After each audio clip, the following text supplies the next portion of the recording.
kadawai kata orang bujur. Ulun dengar kadawai nggak bisa cari kan? Makanya doakan ulun juga supaya sehat walafiat. Nanti kalau sakit nggak bisa ulun teriak-riak. Gaet, ustadz, mutawibnya diam, semua jamaah diam.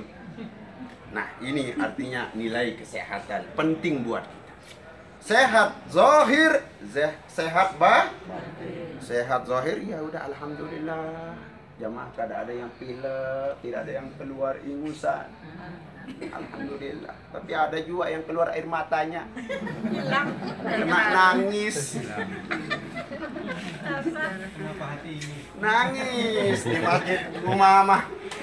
Di mana lagi? Nangis di depan makam Uhud. Ini artinya apa? Alhamdulillah, hati ini bergetar karena Allah. Innamal mu'minuna alladzina idza dzukirallah wajilat qulubuhum. Sesungguhnya sebenar-benar orang yang beriman apabila disebutkan nama Allah, apabila disebutkan ayat-ayat Allah, apabila diceritain sahabat Rasulullah, diceritain perjuangan Nabi, wajilat qulubuhum. Hati ini bergetar, jamaah. Hati ini kepingin. Hati ini punya girah, punya semangat. Untuk apa? Beribadah. Tapi kalau kada punya girah, tidak ada rasa cemburu demi kebaikan, tidak ada semangat, ini sudah diistighfarkan saja orang tersebut. Kenapa? Karena hatinya mati. Hatinya mati. Bujur. Kalau hati mati kada bisa apa-apa. Orang sholat di samping rumah saja kita nggak mau dengar, dikirain musik. Bujur jamaah. Nah ini keinginan kita. Ketika ada panggilan umrah punya rezeki lebih nilai, kita tahu alhamdulillah. Kita tahu, kita kepingin berziarah ke makam Rasulullah. Nah, yang kedua adalah kesempatan jamaah. Kesempatan wal faragu, nikmat kesempatan yang Allah berikan kepada kita. Nah, penyakit yang pertama adalah kudis, kurang disiplin. Di Indonesia mungkin kita lele gue. Tapi di sini kita tidak bisa ngomong demikian. Kenapa? Satu hilang, semua susah. Bujur. Satu ketinggalan, semua resah. Ini bis mau berangkat, kada masuk juga, susah juga.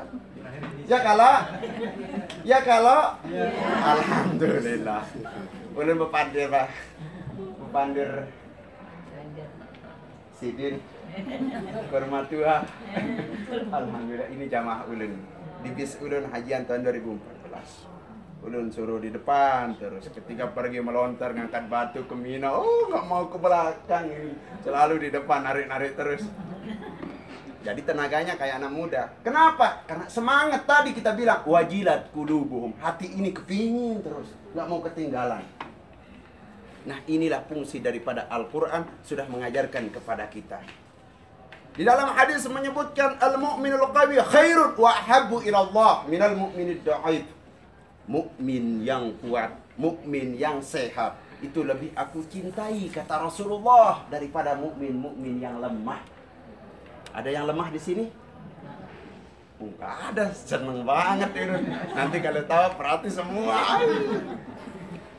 Ini artinya apa? Keinginannya. Ya kalau lemah memang wah udah lemah. Masa sama tenaga nasir dengan nenek-nenek? Ya kalau nggak mungkin. Tetapi keinginan kita tidak boleh lemah. Diajak umroh 2 kali, alhamdulillah.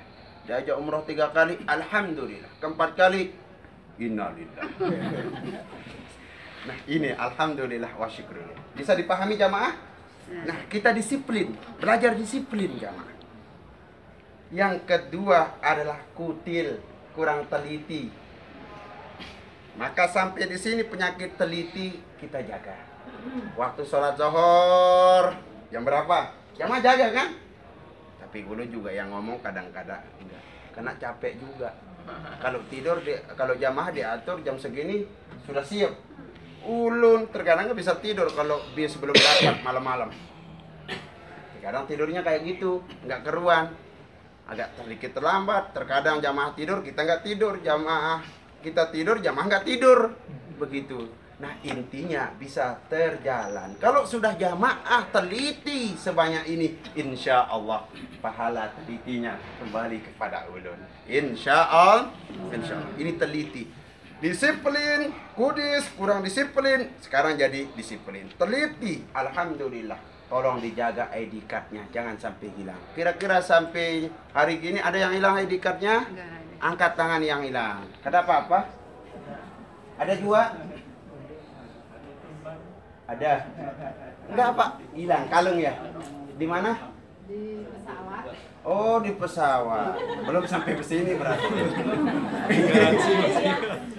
Berarti kurang disiplin dari Indonesia di bawah. Sampai di sini, alhamdulillah. Ada yang hilang kalung emasnya? Alhamdulillah. Kalau itu teliti, alhamdulillah. Dijaga semuanya. Kalung, gelang dijaga. Tasnya dijaga. Jangan sampai hilang. Semua fasilitas, semua atribut yang ada itu dijaga, jangan. Kalau sudah dari barang kecil kita jaga, insya Allah barang besar pun akan kita jaga. Kita sudah belajar mengajar orang, berarti kita sudah mengajar diri kita sendiri. Kenapa? Karena belajar dari diri kecil, yaitu diri sendiri. Kalau sudah dari sendiri, insya Allah orang banyak demikian. Jelas jamaah? Dari sendiri dulu, baru ke anak, baru ke istri, baru ke suami, dan lain sebagainya. Nah, ini HP jangan sampai hilang, ya? Iya, disiplin di mana naruhnya nanti, begitu. Ini kurang rapi. Di sini harus terlatih rapi. Di Indonesia biasa sholat pakai lepis Giants. Bujur kada? Ujar Banjar jeans, begitu. Celananya begini, atau semau-maunya sholat nggak pakai songkok contohnya. Kalau nggak pakai songkok ini bukan masalah perkara wajib memang, tetapi terlatih supaya kita menghadap kepada presiden di atas di presiden, raja di atas di raja, yakni Allah Subhanahu wa Ta'ala. Kurap ini jangan sampai kurap-kurap begini. Tahu kurap yang gatal-gatal itu? Iya, tapi ini artinya kurang rapi. Sampai di sini silahkan kita belajar rapi. Sholat dengan menutup aurat. Di sini kita berlatih pakaian yang rapi. Di sini kita berlatih. Mungkin ibu-ibu biasa sholatnya, mungkin biasa pakai sarung biasa kan? Pakai sarung-sarung, terus pakai mukena, nggak pakai celana, terus nggak pakai baju dalam. Di sini pakai. Mungkin kalau di kampung kita biasa sholat kan? Siapa yang tahu? Ntar juga pulang. Di sini harus pakai daleman, ibu-ibu. Jangan pakai mukena doang terus goyang. Gitu. Bapak juga pakai sarung, kayak gitu. Sampai di sini sholat doang, nggak pakai baju, nggak pakai songkok. Kan biasa begitu kalau kita di kebun. Biasa begitu, bujur kada? Bujur. Yang penting nutup aurat, katanya pusat kada kelihatan sampai lutut. Sampai di sini alhamdulillah ada yang pakai gini menurut ulun. Alhamdulillah ini sunnah. Iya, pakai ini nanti pulang juga ya. Jangan pakai celana ya. Pak Haji, alhamdulillah. Alhamdulillah, alhamdulillah ini pakai gamis begini, alhamdulillah. Nah, semua. Ini pakai ringan jamaah. Iya, nggak pakai celana dalam, alhamdulillah. Nggak pakai baju dalam, alhamdulillah. Rapi kelihatannya, bujur. Alhamdulillah. Iya. Nah, ini rapi. Allah. 2 tahun ke depan kita pakai penando. Kita kembali kepada ayat yang tadi. Kita kembali kepada penyakit yang tadi. Maka sampai di sini jamaah hilangkan 3 penyakit tadi itu. Pertama penyakit kudis, kurang disiplin. Di sini jadi di Mekah harus disiplin jamaah. Terlambat makan ditutup restoran. Bujur? Terlambat sholat ditutup Masjidil Haram. Terlambat berangkat ziarah ditinggal sama bis dan rombongan. Tapi sampai di sini harus disiplin. Kudis, kurap, kutil. 3 penyakit ini harus dihilangkan. Nah, maka nilai kedisiplinan kita tanamkan di tempat ini. Nah, alhamdulillah wa syukrulillah. Sudah banyak beberapa hari kita tinggal di sini dan besok persiapan menuju Makkah Al-Mukarramah dalam pelaksanaan ibadah umroh.